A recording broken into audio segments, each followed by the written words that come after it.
بسم اللہ الرحمن الرحیم وبہ نستعین سبحانک لا علم لنا الا ما علمتنا انک انت العلیم الحکیم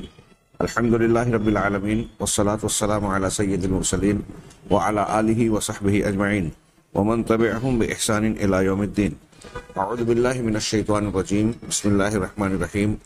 آمن الرسول بما انزل الیہ من ربہ والمؤمنون کل آمن باللہ وملائکتہ وکتبہ ورسلہ لا نفرق بین احد من رسلہ وقالوا سمعنا واطعنا غفرانک ربنا والیک المصیر.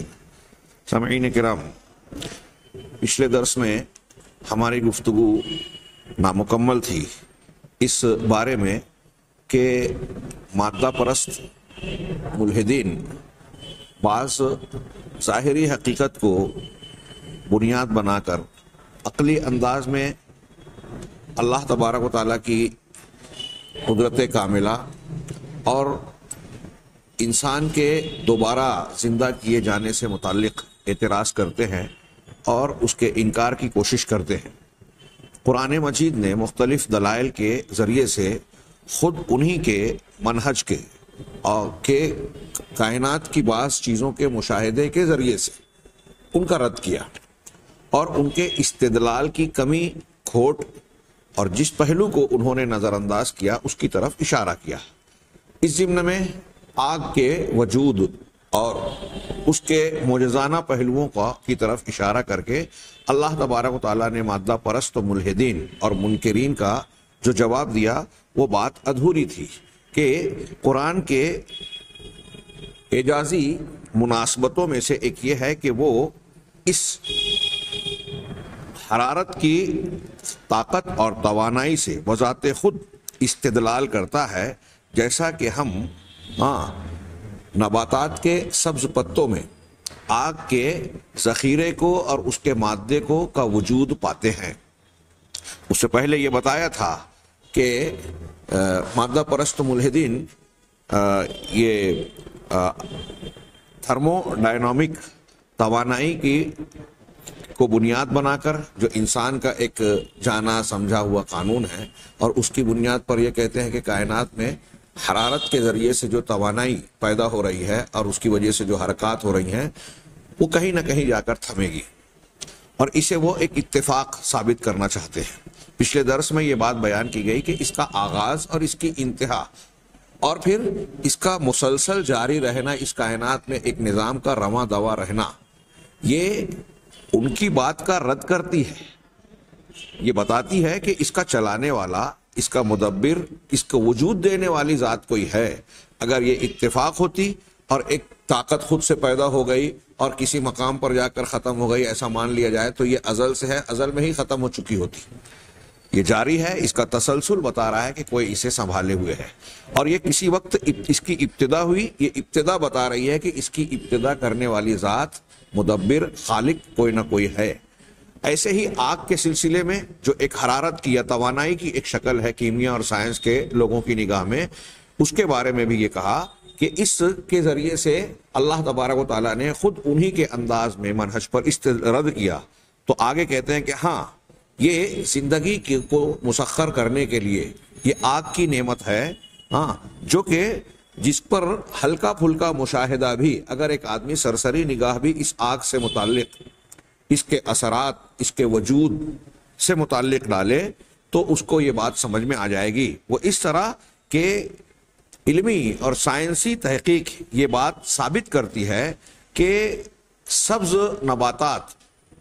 ہاں، جو اگتے ہیں زمین سے پیدا ہوتے ہیں، ہاں، سبز نباتات اور درخت پودے، یہ اپنے درمیان دقیق قسم کے، اپنے اندر دقیق خلیات کو کے حامل ہوتے ہیں. ان درختوں اور پودوں میں انتہائی باریک قسم کے خلیات ہوتے ہیں جو کہ عجیب و غریب عضوی جسمانی قسم کے آلات ہیں جسم کے اندر. جیسے ہمارے جسم کے اندر خلیات ہوتے ہیں، ویسے درختوں کے ایک اندر ایک عضویاتی آلات اور برتن ہیں جو اپنے اندر حرارت کی طاقت کو اکٹھا کرتے ہیں. حرارت کی طاقت کو کہاں سے؟ من اشعۃ الشمس الضوئیہ، سورج کی کرنوں اور شعاؤں کے اندر موجود جو اس کی روشنی ہے، سورج کی روشنی میں موجود شعاعیں اور اس میں موجود طاقت کو اپنے اندر عجیب و غریب انداز میں یہ ذخیرہ بناتی ہیں، اور ایک موضوع اور مناسب مقدار کے ساتھ اس حرارتی قوت کو سورج سے حاصل کیے ہوئے اس مادے کو اپنے اندر ذخیرہ کر کے روک کے رکھتی ہیں، نتیجے میں پھر اس کو تبدیل کرتی ہیں، اس کو ایک خاص انداز میں قدرتی کیمیائی عمل کے ذریعے سے تبدیل کرتی ہیں، اور ان پتوں کے اندر، شاخوں کے اندر، اور جو اس درخت کے پھل ہیں فواکہ وغیرہ، ان پھلوں کے اندر ان روشنی کی اس طاقت کو، سورج کی روشنی سے حاصل کی ہوئی اس طاقت کو خزانہ بنا کر یا اس کا ایک ذخیرے کی شکل میں رکھتی ہیں۔ کیوں؟ تاکہ ان کو ملا کر ان کے ذریعے سے پھر زمین کا جو مٹی کے جو اجزاء اور مادے ہیں، ہوا اور پانی کے جو عناصر ہیں، ان سب کو ملا کر ان کے ذریعے سے جو ہے وہ شکر، دہن یعنی تیل، اور پھر وقود یعنی جلنے والی چیز یا ایندھن کی شکل میں اس کو تبدیل کر سکے۔ یعنی درخت کے اپنے ضرورت کی غذائیں اور اس کی اپنی خصوصیات کے لیے جو چیزیں درکار ہیں، یہ پتے سورج کی روشنی سے حرارت کے عناصر کو اپنے اندر جذب کر کے ایک خزانہ بناتے ہیں، اسے روک لیتے ہیں، پھر مٹی کے اجزاء، ہوا سے حاصل ہونے والے اجزاء، کاربن ڈائی آکسائڈ، اسی طرح پانی سے حاصل ہونے والے اجزاء، ان سے مل کر وہ درخت کے اندر ضروری اور لازمی مقدار میں جو جیسی اس کی ضرورت ہے، شکر، دہن اور وقود یعنی جلنے کی حرارت پیدا کرنے والے آلات اور چیزیں اس کو بناتے ہیں۔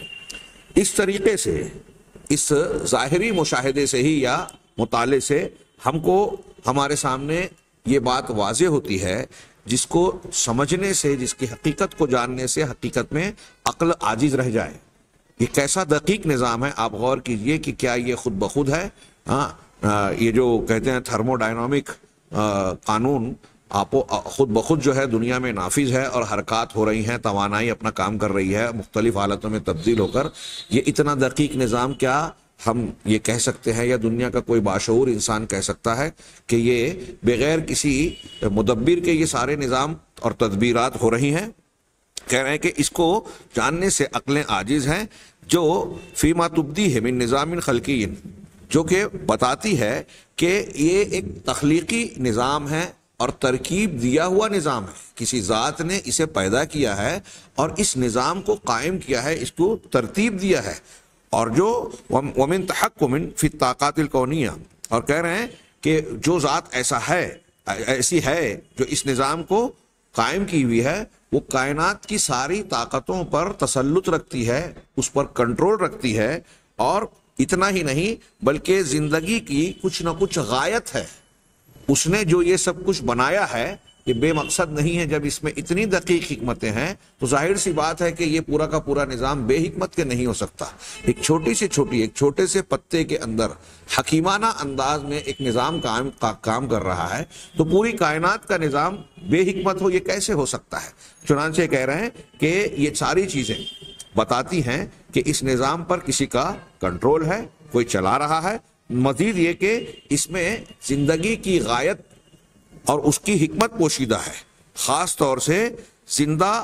مظاہر قدرت جو زندگی نظر آ رہی ہے، اس کی جدلیت، اس بات سے جدلیت اور جھگڑے کا یا اعتراض کے پہلو سے اگر ہم غور کریں اور تنقیدی نگاہ ڈالیں تو ہمیں یہ بات اس نتیجے پر آسانی سے اس باریک نظام کو دیکھتے ہوئے ہم پہنچنے میں دقت نہیں محسوس کریں گے، اس نتیجے پر پہنچنے میں کہ یہ کائنات خالق مدبر جو حکمت والی ذات ہے اس سے بے نیاز نہیں ہو سکتی یا بے نیاز رہ کر چل نہیں سکتی۔ یعنی خود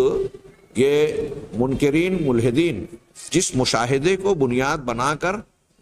اس کائنات کے خالق مدبر اور دوبارہ زندہ کیے جانے کا انکار کر رہے ہیں، اگر حقیقت میں اس مشاہدے پر کو صحیح معنوں میں اس پر نظر ڈالیں اور غور کریں تو یہی مشاہدہ، خاص طور سے یہاں جو بحث کر رہے ہیں ہم آگ اور اس سے متعلقہ امور پر غور کریں تو یہ مشاہدہ انہیں ان کی اپنی غلطی اور برعکس نتیجے تک پہنچانے والی ہے، غلطی کا احساس دلانے والی ہے۔ کہ ایسا نہیں ہو سکتا کہ یہ نعمت اور اتنی باریک بینی کے ساتھ اس نعمت اس نظام کو قائم کرنا کسی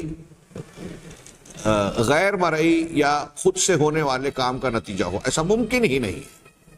عقل اسے قبول کر ہی نہیں سکتی، بلکہ یہ سارے کی ساری چیز اس کا موجود ہونا دلالت کرتا ہے کہ اس کا موجد بھی موجود ہے، اس کو وجود دینے والا سنبھالنے والا ہاں موجود ہے، اور نہ صرف موجود ہے بلکہ وہ اکیلا ہے، اور اس کا وہ علم والا ہے، حکمت والا ہے، ایسا علم اور ایسی حکمت جس کے علم اور حکمت سے کوئی چیز باہر نہیں ہے، اس کی قدرت سے کوئی چیز باہر نہیں ہے۔ یہ جو دقیق نظام پیڑ پودوں میں اور پتوں کے اندر آگ کے مادے کو ایندھن کے مادے کو اکٹھا کرنے والی صلاحیت جو موجود ہے، اتنا دقیق نظام دنیا کا کوئی سائنٹسٹ اور دنیا کے سارے دانشوران مل کر اپنے طور سے یہ قائم نہیں کر سکتے، بنا نہیں سکتے۔ آگے ہم بڑھتے ہیں، انہوں نے دوسرا عنوان قائم کیا، یہ بات مکمل ہوئی پچھلی کہ جو عنوان انہوں نے قائم کیا تھا الاعجاز الجدلی، یعنی جدلی طور پر منکرین نے جس کو انکار کی بنیاد بنایا، قرآن نے جدلیات کے اعتبار سے خود ان کے انکار کے انداز ان کے انکار کو بے حیثیت قرار دے دیا کہ تمہارا جدلیت والا انداز ہی غلط ہے، اگر تم حقیقی جدلیت اور تنقیدی نگاہ سے بھی دیکھو گے تو تم اپنے نتیجے میں جس پر پہنچے ہو اس کے برعکس نتیجے کو تمہیں قبول کرنا ہوگا کہ سچائی یہ ہے۔ آگے نمبر 2 پر استدلال کے کامل ہونے کے سلسلے میں قرآن کا اعجاز بیان کا عنوان قائم کیا اور کہا کہ قرآن کی آیتوں کے درمیان اس کے استدلال کا کامل ہونا اس نوع میں یوں ظاہر ہوتا ہے جس کے ذریعے سے آگ کی ظاہری حالت سے قرآن نے استدلال کیا قیامت کے استدلال کے لیے، قیامت پر دلیل قائم کرنے کے لیے، یعنی قیامت پر دوبارہ اللہ تبارک و تعالیٰ مردوں کو زندہ کرے گا، یہ دلیل آگ کے ظاہری شکل و صورت اور اس کی تخلیق کے ذریعے سے ثابت ہوتی ہے۔ اللہ تبارک و تعالیٰ نے اسے دلیل بنایا، اور یہ دلیل استدلال کا کامل ہونا کیسے ہے اس کی وضاحت ان آیتوں کی روشنی میں آگے کر رہے ہیں، اور وہ اس طریقے سے کہ اللہ تعالیٰ کا یہ فرمان الذی جعل لکم من الشجر الاخضر نارا، وہی ذات ہے جس نے سبز درخت سے تمہارے لیے آگ پیدا کی، فَإِذَا أَنْتُمْ مِنْهُ تُوقِدُونَ، تو پھر یکایک تم اس آگ کو سلگاتے ہو، جلاتے ہو۔ یہ سورہ یاسین کی آیت نمبر 80، اور دوسری آیت سورہ واقعہ کی اعوذ باللہ من الشیطان الرجیم أَفَرَأَيْتُمُ النَّارَ الَّتِي تُورُونَ، بھلا اچھا ذرا یہ بتاؤ کہ جو آگ تم سلگاتے ہو أَأَنْتُمْ أَنشَأْتُمْ شَجَرَتَهَا أَمْ نَحْنُ الْمُنشِئُونَ، اس کے درخت کو تم نے پیدا کیا ہے یا ہم اس کے پیدا کرنے والے۔ یہ استفہام کیا معنی رکھتا ہے؟ بالکل واضح ہے کہ ظاہر سی بات ہے، اس کا جواب یہ ہے کہ اللہ تبارک و تعالیٰ اس کو پیدا کرنے والا ہے۔ اب کہہ رہے ہیں کہ اس آیت میں جو اللہ تبارک و تعالیٰ نے منکرین بعث قیامت کا انکار کرنے والوں کا جواب دیا ہے اور استدلال کیا ہے، وہ 3 شکلوں میں ہے، 3 وجوہ سے ہے۔ پہلی شکل کیا ہے کہ یہ آیتیں اس جدلی اشکال، مخالفت کرنے والے اشکال جو انہوں نے پیدا کیا کہ یہ کیسے سمجھ میں نہیں آ رہا ہے، عقل میں یہ مشکل نظر آ رہا ہے، اشکال کا معنی واضح کر رہا ہوں، عقل کے اعتبار سے یہ چیز مشکل نظر آ رہی ہے کہ اللہ تعالیٰ دوبارہ زندہ کرے، تو اس جدلی اشکال کو بذات خود قرآن نے ان آیتوں نے رد کیا، جسے مادہ پرست بعث اور دوبارہ زندہ کیے جانے کا انکار کرنے والوں نے پیش کیا، اور وہ جو انہوں نے اشکال پیش کیا تھا وہ کیا تھا؟ پہلی حالت میں ان کا یہ کہنا وَضَرَبَ لَنَا مَثَلًا وَنَسِيَ خَلْقَهُ قَالَ مَن يُحْيِي الْعِظَامَ وَهِيَ رَمِيمٌ، کہ اس انسان نے ہمارے لیے ایک مثال بیان کی، جبکہ یہ مثال بیان کرتے ہوئے وہ خود اپنی تخلیق کو بھول گیا۔ وہ اشکال کیا تھا؟ قَالَ، اللہ نے آگے فرمایا مَن يُحْيِي الْعِظَامَ وَهِيَ رَمِيمٌ، کہ ان ہڈیوں کو بوسیدہ اور سڑی گلی ہو جانے کے بعد کون زندہ کرے گا؟ کون ان ہڈیوں کو زندہ کرے گا جبکہ یہ بوسیدہ ہو چکے گی، سڑی گلی ہو چکے گی؟ یہ پہلی حالت ان کے اعتراض کی اشکالی، اور دوسری حالت اللہ تعالیٰ نے ان کے قول کو جو نقل کیا کہ وَقَانُوا يَقُولُونَ، وہ یہ کہتے رہے اِذَا مِتْنَا وَكُنَّا تُرَابًا، کہ جب ہم مر جائیں گے اور پھر مٹی ہو جائیں گے، وَعِظَامًا، اور ہڈی بن جائیں گے، مٹی اور ہڈیوں میں تبدیل ہو جائیں گے، أَإِنَّا لَمَبْعُوثُونَ، تو کیا ہم پھر سے اٹھائے جائیں گے، پھر سے زندہ کر کے کھڑے کیے جائیں گے، أَوْ آبَاؤُنَا الْأَوَّلُونَ، کیا ہمارے پچھلے آباء و اجداد کا بھی معاملہ ایسا ہوگا، وہ جو مر کھپ چکے ہیں وہ بھی زندہ کر دیے جائیں گے؟ یہ ان کی دوسری حالت تھی۔ اب بے کے تحت انہوں نے کہا کہ استدلال ان کا اس طریقے سے چلتا ہے پہلی حالت میں کہ اللہ تبارک و تعالیٰ کے پیدا کرنے کے معجزے کا ایک حصہ یہ ہے جو اللہ نے اس ارشاد میں فرمایا الذی جعل لکم من الشجر الاخضر نارا، کہ وہی ذات جس نے سبز درخت سے تمہارے لیے آگ پیدا کی۔ اور دوسری حالت میں جو استدلال کیا قرآن نے ان کے جواب میں، یہ پہلی حالت میں ہے، دوسری حالت میں من معجزات التسخیر، کائنات کو مسخر بنانے کے معجزات میں سے اللہ تعالیٰ کا یہ فرمان کہ افرأیتم النار التی تورون اانتم انشأتم شجرتها ام نحن المنشئون، کہ کیا بتاؤ وہ آگ جسے تم سلگاتے ہو، کیا اسے تم نے پیدا کیا اس کے درخت کو یا ہم اس کو پیدا کرنے والے ہیں؟ جیم الاستدلال یہدف الی اثبات نفس الحقیقہ، کہہ رہے ہیں کہ استدلال جو ہے قرآن کا وہ نفس حقیقت کو ثابت کرنے کا نشان بناتا ہے، اور وہ نفس حقیقت کیا ہے؟ وہی البعث، قیامت، دوبارہ زندہ کیا جانا۔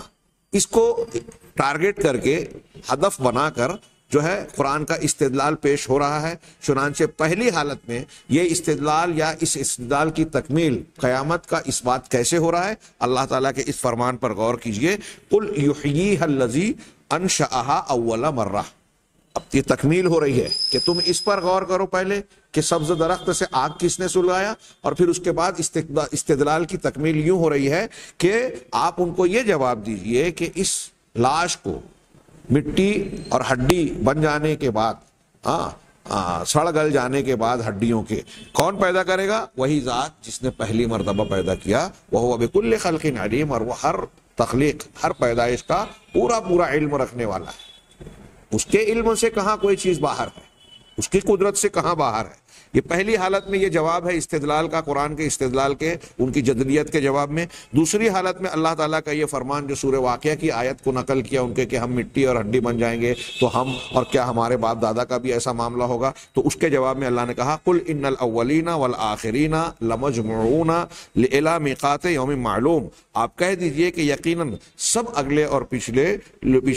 ضرور جمع کیے جائیں گے ایک مقررہ دن کے وقت۔ مقررہ دن جو اللہ کا ٹھہرایا ہوا وقت ہے، اس دن سارے اگلے پچھلے اکٹھا کرے۔ تم جو سوال کر رہے ہو نا کہ آباؤنا الاول،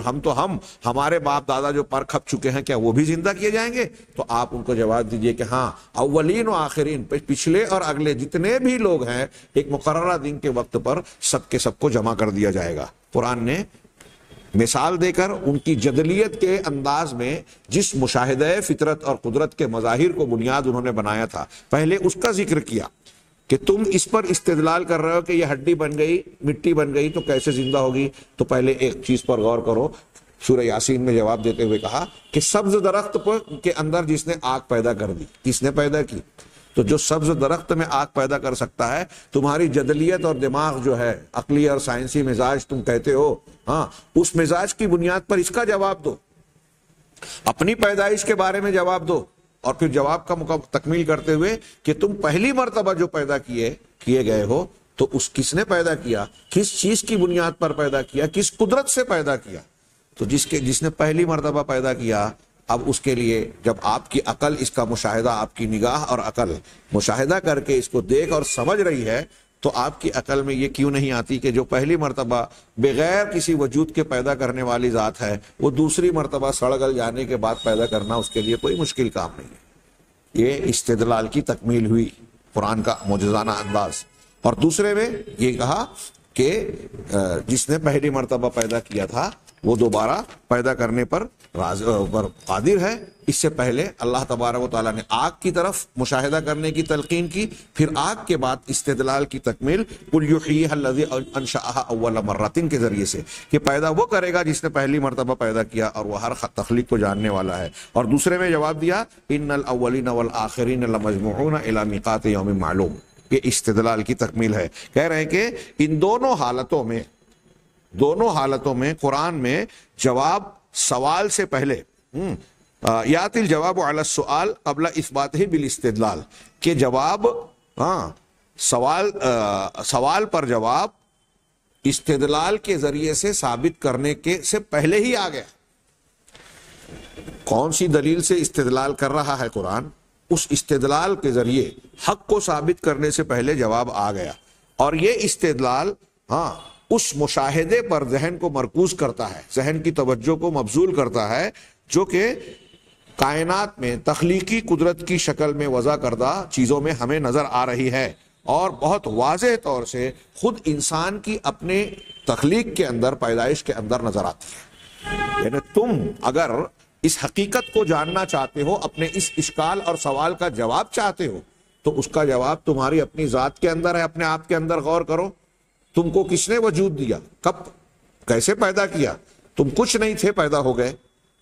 تو یہ خود تمہارے لیے ایک مشاہدہ تمہارے جواب کا نظر آئے گا۔ وَنَسِیَ خَلْقَهُ، ابھی استدلال اللہ تبارک و تعالیٰ نے آگے کیا ہے، جواب اس سے پہلے دے دیا۔ ثم فی تسخیر طاقات الکونیت المادیہ والحیہ لمعاشہ وتطلعاتہ الحیاتیہ والحضاریہ، پھر اللہ تبارک و تعالیٰ نے دوسری ایک مثال کیا دی جو سورہ افرأیتم النار التی تورون وغیرہ کے سلسلے کے اندر، کہ اس مادی کائنات اور زندہ کائنات میں آپ دیکھیے کہ زندگی کے جو اسباب ہیں اور زندگی اور تہذیب و ثقافت سے متعلق جو انسان کی معلومات ہیں، جو آپ دیکھ رہے ہیں، جو جان رہے ہیں، یہ چیزیں آپ کو یہ جواب دے رہی ہیں کہ جس ذات نے یہ نظام بنایا، یہ دقیق قدرت کے نشانات ان کے اندر جو ہمیں نظر آ رہے ہیں، اسی قدرت کی حامل ذات کے لیے یہ کام ہے، اور اس کے لیے کوئی مشکل نہیں ہے کہ وہ پھر سے دوبارہ زندہ کر دے۔ جو آگ کو پیدا کر رہی ہے، سبز درخت کے اندر آگ کے خزانے جمع کر رہی ہے، جس نے آگ کو وجود بخشا، جس نے انسان کو کچھ نہیں تھا اور وجود دے دیا، جس نے اس کائنات کو مسخر کیا، ان سب چیزوں کو کرنے والی ذات کے لیے سورہ یاسین میں آسمانوں اور زمینوں کا بھی کی تخلیق کا بھی ذکر ہے، اس کے لیے کون سا بڑا کام ہے کہ پھر سے تم کو زندہ کر دے گے۔ قرآن کا یہ زبردست اجلال ہے۔ بعد ذالک کیف ہے، اب ان ساری چیزوں کے بعد اگر کوئی آدمی ان چیزوں پر اپنے عقل و شعور کا استعمال کر کے غور کرے، تو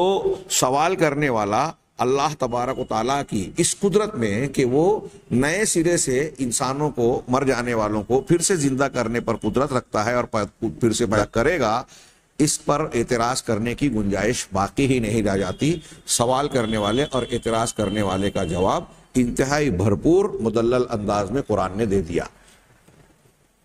یہ دو تین چیزوں پر اگر وہ آدمی اعتراض کرنے والا غور کرے، تم پوچھ رہے ہو ہڈی مٹی بن گئی، میں پھر سے بات کو دہرا رہا ہوں، کیا پھر سے پیدا ہوئی کہ اللہ تعالیٰ نے پہلے جا کے اپنی تخلیق کو بھول گیا؟ نمبر ایک، خود اپنے وجود پر غور کرے۔ نمبر دو، یہ دیکھے کہ اللہ تبارک و تعالیٰ نے سبز درخت کے اندر جو ہے آگ پیدا کی، پھر آگ کی نشانی کا ذکر کیا، اس کے ذریعے سے چلنے والی زندگی کے مسائل کا حل اس کی طرف اشارہ کیا کہ یہ جو نظام بنایا ہے، آگ پیدا کرنے کے نظام تخلیقات میں، مخلوقات میں، یہاں ایک دو چیز کا ذکر کیا، پھر اس کے بعد پوری آسمان اور زمین کا نظام چلا رہا ہے، خود تم کو بغیر عدم سے وجود بخشا۔ یہ تین چار استدلالات یہ دو تین آیتوں کے اندر اللہ تعالیٰ نے اس طرح سے سمیٹ دیے ہیں کہ اگر کوئی شخص اس پر سوال اعتراض کر رہا ہے تو، اور وہ اس اعتراض کا جواب حقیقت میں چاہتا ہے، تو ان دو تین چیزوں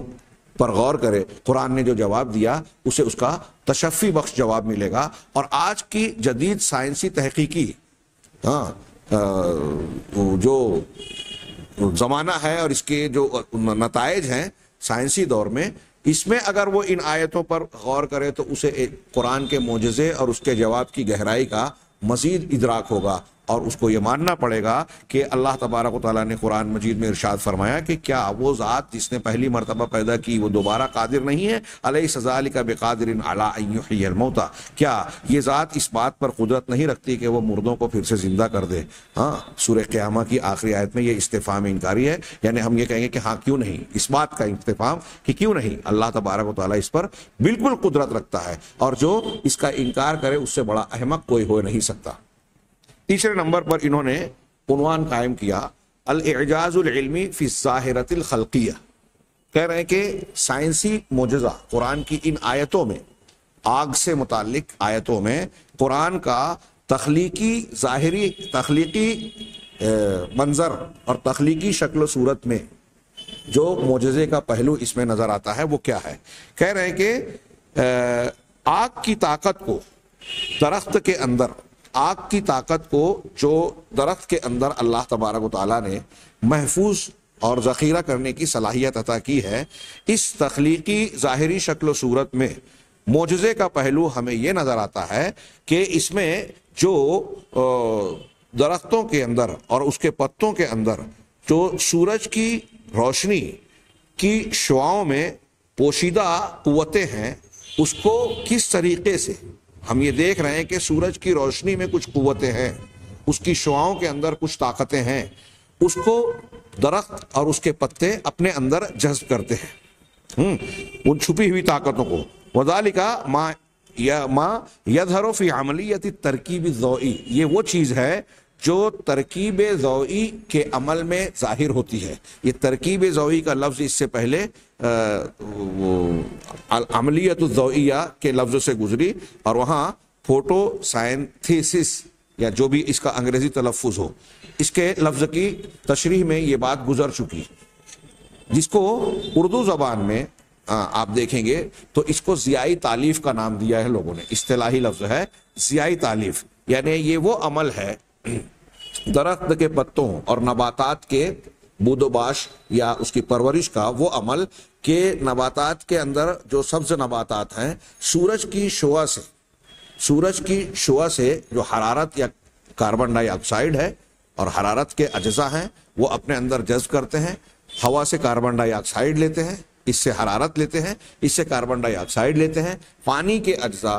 ہاں، اور اس میں جو بنیادی طور سے جو کردار نبھاتا ہے ان سارے عمل کو مکمل کرنے کے لیے، اس درخت اور پتے کے اندر موجود کلوروفل، جس کو ہم سبز مایہ کہتے ہیں، جس کی وجہ سے پتے کا رنگ اور درخت کا رنگ سبز ہوتا ہے، ہاں، تو یہ پورا جو عمل ہے، ہاں، سورج کی شعاع کو اپنے اندر جذب کر کے آگ یا حرارت کو اپنے اندر اکٹھا کرنا، اور پھر پانی، ہوا وغیرہ کے جو آمیزیں ہیں، اس کے مرکبات ہیں، ان کے اندر کیمیائی عمل کر کے غذائی اور وقودی ایندھن والے مادے کو اپنے اندر جمع کرنا، یہ پورا عمل جو ہے وہ فوٹو سائنتھیسس یعنی ضیائی تالیف کے نام سے جانا جاتا ہے۔ یہ ایک اصطلاحی لفظ ہوا۔ ہاں، اب کہہ رہے ہیں کہ یہ چیز جو ہے اوپر سے جو انہوں نے شروع کیا تھا کہ تخلیقی ظاہرے میں جو ہم کو پیدائش کی شکل و صورت میں پودے، پیڑ پودے اور اس کے اندر جو کچھ عملیات ہو رہی ہیں، اس کی جو ظاہری شکل ہمیں نظر آ رہی ہے، اس میں تخلیقی معجزے کا پہلو اسی طریقے سے ہے کہ سورج کی شعاؤں اور اس کی ضوء میں حرارت چھپی ہوئی، حرارت کی قوت کو کس طرح پتے اپنے اندر جذب کرتے ہیں، اس ضیائی تالیف کے عمل سے جس پر کہ آیت کریمہ منطبق ہو رہی ہے۔ یہ جو سائنسی تحقیقات یا اصطلاح میں ہم نے جس عمل کا تذکرہ کیا، قرآن مجید کی اس آیت میں یہ ضیائی تالیف اور یہ عمل بڑی دقت کے ساتھ اس میں گویا اجمال اور بلاغت کے ساتھ سمٹا ہوا ہے۔ الذی جعل لکم من الشجر الاخضر نارا، وہی ذات جس نے تمہارے لیے سبز درخت سے آگ بنائی۔ غور کیجئے، اللہ نے تمہارے لیے سبز درخت سے آگ بنائی۔ 1400 سال پہلے اللہ تعالیٰ نے یہ بیان کیا۔ اس کا ہدایت کا پہلو تو اس زمانے کے لوگ سمجھ رہے تھے کہ بھائی درخت کے اندر آگ پیدا کرنے کی صلاحیت ہے، بعض درختوں میں خصوصی ہے، دوسرے درخت بھی سوکھ کر جل جاتے ہیں، تو یہ اس کا ظاہری معنی ان کے سمجھ میں آ جانے والا تھا اللہ کی نعمت کے طور پر۔ اور آج کے زمانے میں اب سائنس لیبارٹریز میں تحقیقات کرنے والوں نے جب اس کو مزید تجزیہ کیا تو اس کے اور بھی عقدے اور مختلف پیچیدہ پہلو دنیا کے سامنے آئے اور انسان انگشت بدندہ رہ گیا کہ دیکھیے یہ قرآن مجید نے 1400 سال پہلے کتنی عظیم الشان قدرت کی حقیقت کو اور اللہ تبارک و تعالیٰ کی قدرت کاملہ کو ایک علمی معجزے کی شکل میں پیرو دیا تھا قرآن کے کلام میں. کہا وہ کس طریقے سے کہ قبل ان نشرع، آگے کہہ رہے ہیں کہ ہم اب اس کی تشریح تخلیق یا ترکیب ضوئی کے اس عمل کی کچھ وضاحت کریں، اس سے پہلے یہ وضاحت کر دینا، اس ظاہری شکل صورت کے سلسلے میں یہ وضاحت کر دینا ضروری سمجھتے ہیں کہ جو لفظ شجر ہے، درخت کا لفظ جو قرآن مجید میں استعمال ہوا ہے، اس سے مراد صرف اسی پیڑ پر، یا جس کو ہمارے یہاں کچھ لوگ جھاڑ بھی کہتے ہیں، بہت سے لوگ، اسی پیڑ یا جھاڑ پر اس کا اطلاق نہیں ہوتا جس کے مضبوط تنے ہوتے ہیں. درخت کا لفظ جب ہم اردو میں استعمال کرتے ہیں، پیڑ جھاڑ کہتے ہیں، تو عام طور سے ذہن و دماغ میں اسی پودے کا، اسی وجود کا تصور پیدا ہوتا ہے جو اونچے اور مضبوط درخت کی شکل میں اگتا ہے اور اس کے بڑے موٹے تنے ہوتے ہیں، مضبوط تنے ہوتے ہیں. تو یہ اس کی وضاحت کر رہے ہیں کہ درخت سے مراد یہاں جو قرآن مجید میں استعمال ہوا کہ جس نے سبز شجر سے، ہرے شجر سے آگ پیدا کی، تو یہاں شجر سے مراد صرف مضبوط تنے والے، سخت تنے والے درخت ہی مراد نہیں ہے، بلکہ جتنے بھی نباتات کی قسمیں پائی جاتی ہیں دنیا کے اندر، وہ سب اس کے اندر سمٹے ہوئے ہیں. کما جاء ذالک فی التفاسیر والمعاجم الاصلیہ، جیسا کہ یہ تفسیر کی کتابوں اور اصل معاجم میں، یعنی لغت کی کتابوں میں بھی آپ کو شجر کے معنی میں اس کی وضاحت ملے گی. آپ یہ غور کیجئے کہ یہ قرآن کا علمی معجزہ اللہ تبارک و تعالیٰ نے 1400 سال پہلے بیان کیا. اب اس پہ اس بات کو آگے انہوں نے عنوان قائم کیا کہ التخلیق او الترکیب الضوئی، پیدا کرنا اور ترکیب ضوئی یعنی ضیائی تالیف، یعنی یہ عمل جس کے ذریعے سے درخت کے پتے اور درخت کے تنے وغیرہ سورج کی شعاع سے، ہوا سے، پانی سے اپنی غذا کو، ایندھن کے جلنے والے اجزاء کو اور مختلف دیگر غذائی لوازمات کو اپنے اندر خزانہ کرتے ہیں. انشاءاللہ اگلے درس میں ہم اس کی کچھ وضاحت جانیں گے، اور یہ بڑی پیاری اور قیمتی ہے. میں خاص طور سے یہ بات دہراؤں اگلے درس میں کہ یہ جو ترکیب ضیائی یا تالیف ضیائی کے نام پر جو عمل کا ذکر کرنے جا رہے ہیں، آج تک یا اس سے پہلے کے زمانے میں قرآن کی اس آیت کی روشنی میں صرف لوگ یہ سمجھتے تھے کہ کچھ درختوں کے رگڑ سے جو آگ پیدا ہوتی ہے، یا عام طور سے درختوں سے سوکھ جانے کے بعد جو لکڑیاں جلتی ہیں، صرف اتنا مراد ہے. لیکن اس میں انہوں نے حیرت انگیز طور پہ یعنی بڑی اچھی اور پیاری تحقیق پیش کی کہ درخت کے اندر مختلف دنیا میں جو جلانے اور جلنے والی چیزیں پائی جاتی ہیں، اس کے اجزاء کس طرح سمو جاتے ہیں، اور جو ایندھن کی مختلف شکلیں آج پائی جاتی ہیں، ان میں کہیں نہ کہیں نباتات کے ان اجزاء کا دخل ہوتا ہے. یہ قدرت کا عجیب و غریب نظام ہے جس کی طرف قرآن نے گویا اشارہ کیا تھا ان آیتوں کے اندر، لیکن اس کی تفصیلی معلومات آج کے انسان کو ہو سکی. انشاءاللہ آئندہ درس میں ہم کچھ تفصیل جانیں گے. اللہ تعالی ہمیں خیر کی توفیق دے. وآخر دعوانا الحمدللہ رب العالمین.